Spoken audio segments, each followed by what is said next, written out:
En sommaire, ce soir, la feuille de route de la phase 2 de la Confédération des États du Sahel a été revisitée pour l'ajuster aux réalités actuelles, notamment sur le plan sécuritaire. Les détails de cette rencontre stratégique en ouverture de ce journal. Ce 28 février, c'est la journée internationale des maladies rares. Les organisateurs en ont profité pour sensibiliser l'opinion sur les pathologies qui restent méconnues malgré les ravages.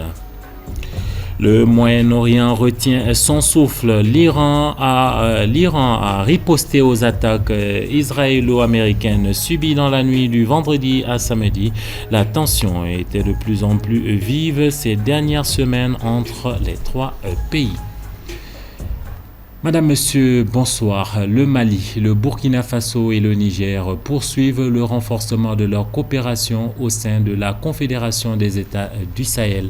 Les ministres en charge de la défense, de la diplomatie et du développement se sont retrouvés à Ouagadougou où ils ont échangé sur l'enjeu du fonctionnement de cette organisation. Cette rencontre stratégique a été notamment marquée par l'adoption d'une nouvelle feuille de route. Djeneba Samake nous en dit davantage.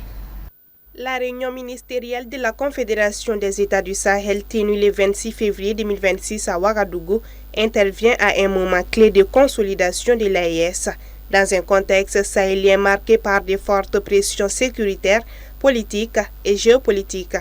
Sous la présidence du Burkina Faso et avec la participation des délégations du Mali et du Niger, les ministres en charge des piliers défense et sécurité, diplomatie et développement ont finalisé le projet de feuille de route de l'an 2. Ces documents stratégiques visent à structurer l'action confédérale face à la persistance de la menace terroriste et à la recomposition des alliances internationales dans la région. Les discussions ont été dominées par une analyse commune de la situation géopolitique, marquée selon les autorités confédérales par des tentatives répétées de déstabilisation impliquant des groupes armés terroristes et des soutiens étatiques étrangers. Les attaques récentes au Burkina Faso et au Niger, ainsi que les actes subversifs visant l'économie malienne, ont été fermement condamnés. Face à ces défis, les ministres ont réaffirmé leur engagement à défendre un espace commun de souveraineté et de prospérité partagée. Au-delà du volet sécuritaire, cette rencontre traduit la volonté des États membres de renforcer l'architecture confédérale et d'ancrer l'AES comme un cadre durable d'intégration sahélienne fondé sur la solidarité, la vigilance collective et la résilience des peuples. Les autorités américaines ont retiré ce 27 février 2026 3 hauts responsables maliens de la liste de sanctions de l'OFAC, une décision administrative qui marque une évolution notable dans les relations entre Bamako et Washington. Selon les archives du département du Trésor, le général Sadio Kamara, ministre de la Défense, ainsi que le général Alou Diarra et le lieutenant-colonel Adama Bakayoko ne figurent plus sur la liste des personnes sanctionnées. Ils avaient été désignés en juillet 2023 pour leur rôle présumé dans le déploiement du groupe Wagner au Mali, entraînant le gel de leurs avoirs et des restrictions de transactions. Le Trésor américain n'a pas précisé les motivations de ce retrait qui produit toutefois des effets juridiques immédiats. À Bamako, cette décision est perçue comme un signal d'apaisement dans un contexte diplomatique longuement tendu.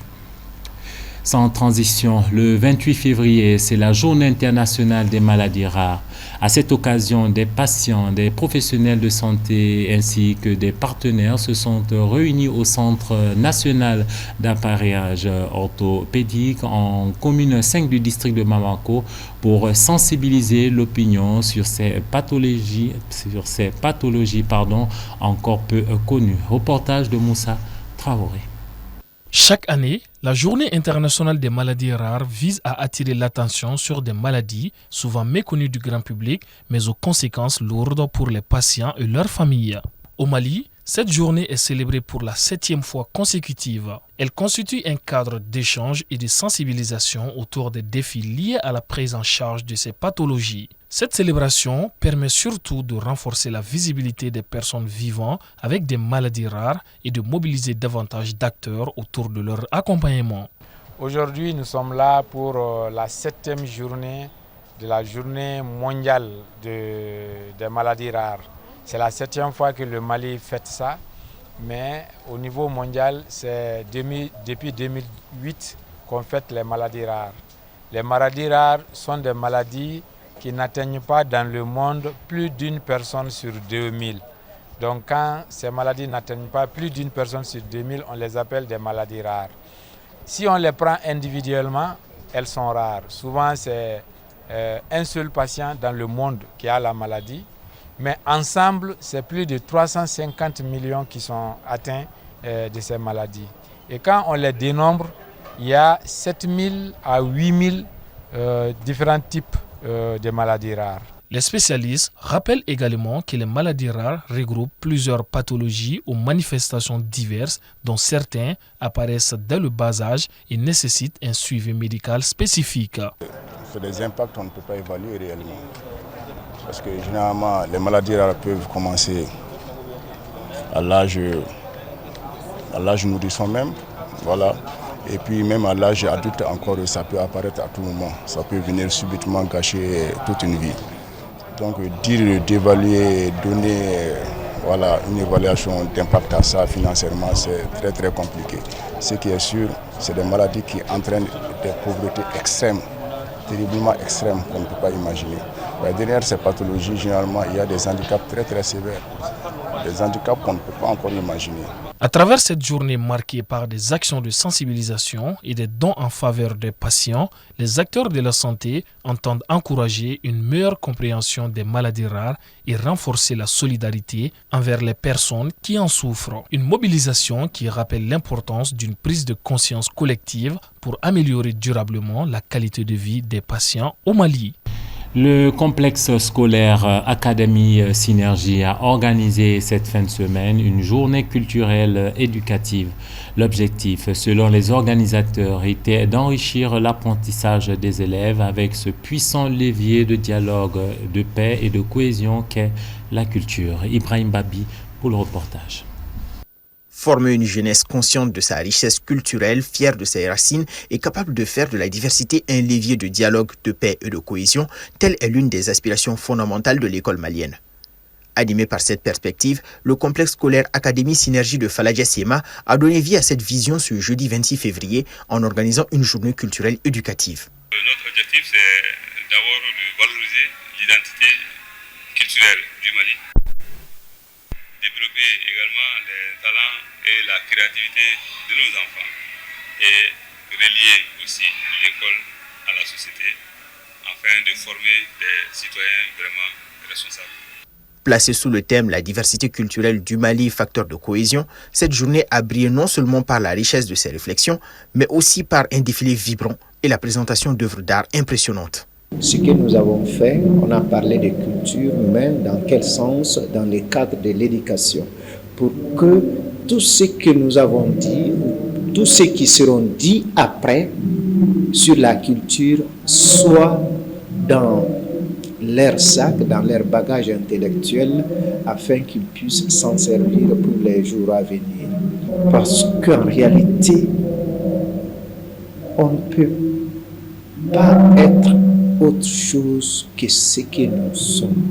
Et ce que nous sommes, c'est notre culture qui détermine.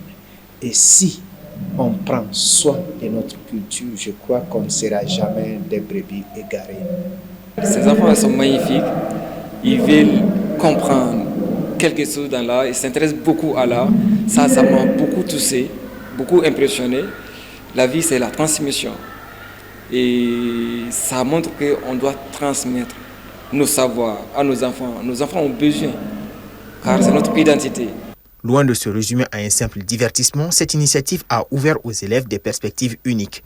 Pour le directeur, il est essentiel que l'éducation ne soit jamais dissociée de la culture, car c'est précisément la rencontre des savoirs ancestraux et des héritages vivants que se forge et s'épanouit la conscience nationale. Hors de nos frontières, en Tunisie, l'Organisation internationale pour les migrations a organisé les 24 et 25 février 2 vols charters au départ de Tunis pour favoriser le retour volontaire de 309 migrants vers la Guinée et la Côte d'Ivoire. Ces opérations s'inscrivent dans le cadre du programme d'aide au retour volontaire et à la réintégration soutenu entre autres par l'Union européenne. Abdulaziz Haïdara. Les retours volontaires des migrants depuis la Tunisie s'intensifient. En 2 jours, 309 ressortissants guinéens et ivoiriens ont quitté le territoire tunisien grâce au programme d'aide au retour volontaire et à la réintégration de l'Organisation internationale de la migration. Le premier vol, affrété le 24 février, a permis à 164 ressortissants guinéens de regagner leur pays d'origine. Le second, parti le 25 février, a transporté 145 migrants ivoiriens vers Abidjan. Depuis le 1er janvier, l'Organisation internationale de la migration indique avoir aidé 1182 personnes à rentrer dans leur pays d'origine, notamment grâce à l'organisation de 3 vols charters. Ce programme d'aide au retour des volontaires est mis en œuvre par l'Organisation internationale de migration de Tunisie qui bénéficie des soutiens financiers de l'Union européenne ainsi que des gouvernements de l'Autriche, de la République tchèque, de l'Italie, de la France, des Pays-Bas, de la Suède et du Royaume-Uni. Dans un communiqué publié le 7 janvier, l'organisation onusienne a par ailleurs fait état d'un nombre record de retours volontaires depuis la Tunisie en 2025, précisant avoir facilité le retour de 8853 migrants grâce à ce programme d'assistance au retour volontaire. Dans l'actualité internationale toujours, les États-Unis et Israël ont confirmé des frappes contre l'Iran, provoquant une réaction immédiate de Téhéran. Cette confrontation militaire intervient en pleine négociation sur le nucléaire iranien et fait craindre une escalade régionale. Suivant. Les États-Unis et l'Israël ont annoncé samedi avoir mené plusieurs frappes contre l'Iran après des semaines de menaces d'intervention militaire. En réaction, les gardiens de la révolution iranienne ont affirmé avoir lancé une première vague de drones et de missiles visant l'Israël, dénonçant une agression. Peu après les premières frappes israéliennes, le président américain Donald Trump a confirmé l'implication de Washington, évoquant le déclenchement d'opérations de combat majeures contre l'Iran. Dans une vidéo diffusée sur sa plateforme Truth Social, il a assuré que les États-Unis entendaient détruire les capacités balistiques de la République islamique et réduire en néant sa maritime, affirmant vouloir éliminer des menaces imminentes attribuées à Téhéran. Cette escalade militaire intervient alors que Washington et Téhéran sont engagés dans des négociations délicates autour du programme nucléaire iranien. Un nouveau cycle de pourparlers s'est tenu le 26 et le 27 février à Oman. À l'issue de ces discussions, les chefs de la diplomatie omanaise avaient indiqué que l'Iran acceptait de ne pas constituer des stocks uranium enrichis. De nouvelles discussions étaient prévues le 2 mars, mais cette échéance pourra désormais être compromise à la lumière des frappes annoncées, faisant planer le risque d'un alisement diplomatique au profit d'une confrontation ouverte. Nécrologie avant de refermer ce journal. Le maestro Bonkana Mega est décédé ce samedi. Le natif de Gao était une figure emblématique de la musique ouest-africaine.